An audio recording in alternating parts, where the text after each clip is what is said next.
Sobat Fobi, belakangan ini kita banyak mendengar soal bantuan sosial, bantalan sosial yang terkait pengalihan subsidi BBM. Nah, bansos itu memang terkesan banyak banget. Tapi jangan salah, bansos itu sebetulnya baru secuil aja yang banyak itu. Jadi artinya Indonesia masih punya segudang program perlindungan sosial yang lain yang berlapis-lapis yang menjaga rakyat Indonesia, khususnya mereka yang masih miskin. Mulai dari bantuan pangan, kesejahteraan, keluarga, pendidikan, bantuan usaha, sampai bantuan kesehatan, semuanya nggak luput dari perhatian negara. Seandainya kondisi dunia ini sedang ideal, seandainya saja semuanya sedang oke-oke, baik-baik saja, program perlindungan sosial Indonesia yang semakin matang ini pasti bisa menjadi pijakan kokoh untuk membuat masyarakat Indonesia melompat jauh maju ke depan. Tetapi, seperti yang sama-sama kita ketahui, dunia sedang tidak baik-baik saja. Presiden Jokowi sudah berkali-kali mengingatkan dan berbagai lembaga internasional termasuk IMF sekalipun juga sudah mengkonfirmasi bahwa tahun 2023 kondisi dunia kemungkinan besar akan memburuk dan gelap. Tetapi, nah ini sebetulnya pesan yang sering orang lupa, Indonesia justru berpotensi menjadi penerang. Bukan Presiden Jokowi yang ngomong ini, tapi IMF. Nah, di tengah badai krisis ini, kenapa Indonesia justru bisa bersinar? Salah satunya adalah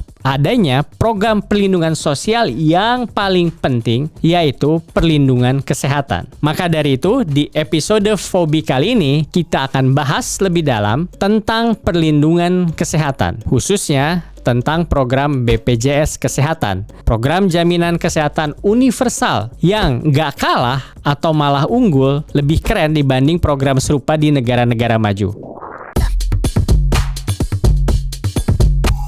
Nah, Sobat Fobi, kesejahteraan dan kesehatan rakyat adalah seperti dua sisi mata uang. Keduanya saling terkait satu sama lain dan tidak bisa dikompromikan. Orang harus sehat supaya bisa kerja, gitu kan? Orang harus cukup gizinya supaya bisa produktif. Tanpa kesehatan, tanpa gizi yang cukup, ya nggak bisa kerja, tidak bisa produktif. Kemudian, kita sudah juga saksikan sendiri waktu menghadapi krisis pandemi COVID-19.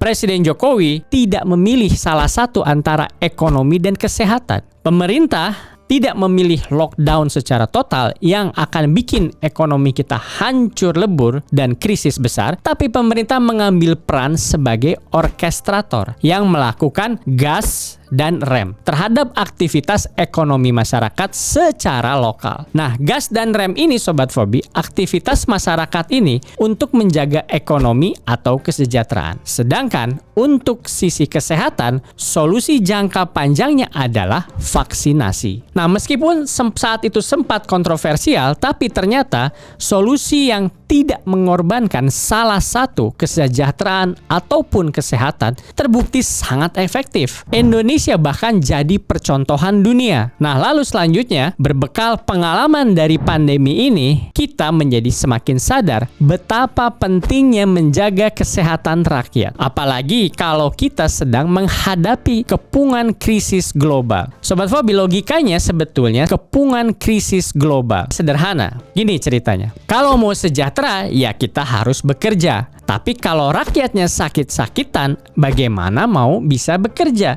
Nah, disinilah BPJS Kesehatan berperan penting sekali. Sobat Fobi, untuk bisa betul-betul memahami seberapa bagusnya sistem jaminan kesehatan di Indonesia saat ini, sepertinya kita harus melirik dulu ke negara maju seperti Amerika Serikat. Ya, nggak tanggung-tanggung Amerika Serikat. Nah, di negara Paman Sam ini, kalau kita tidak punya asuransi kesehatan, harga obat dan harga pelayanan kesehatan sudah tidak masuk akal. Bahkan sempat ada temuan bahwa 40% kebangkrutan di Amerika Serikat disebabkan oleh biaya rumah sakit. Dan parahnya lagi, Amerika Serikat tidak memiliki sistem asuransi kesehatan nasional yang seragam dan universal. Memang ada asuransi kesehatan yang disediakan pemerintah Amerika, tetapi jumlahnya sangat terbatas dan hanya untuk kelompok tertentu saja. Hanya sekitar 26%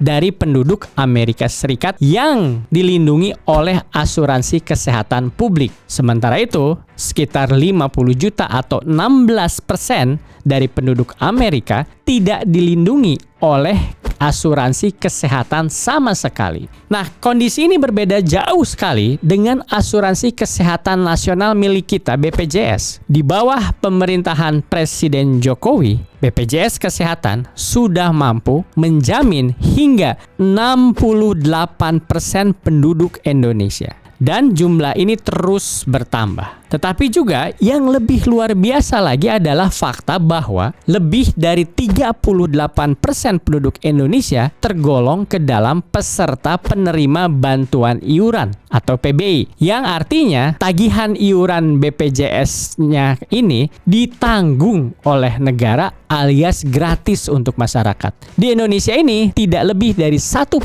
penduduk Indonesia yang menggunakan asuransi kesehatan swasta. Tidak sampai 1%.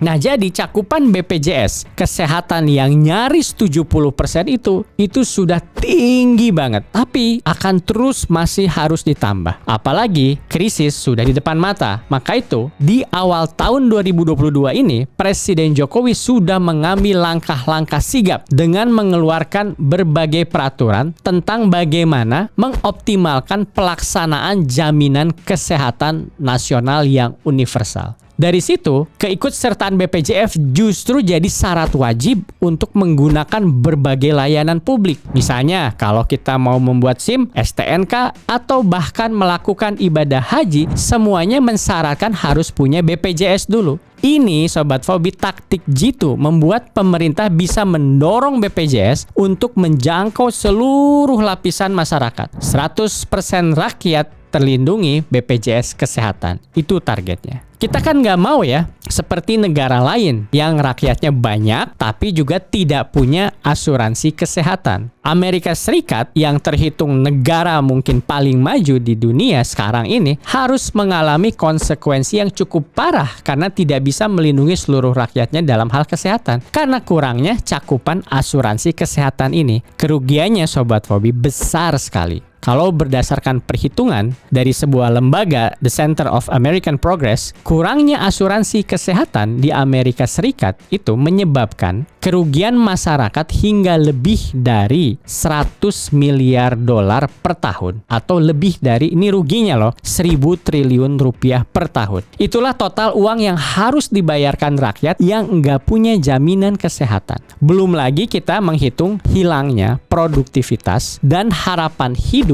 yang turun karena penyakit. Di sini kita bisa melihat prioritas Presiden Jokowi sebagai pemimpin yang ingin menjaga rakyat Indonesia. Di tengah krisis global, kesehatan rakyat harus menjadi perhatian utama.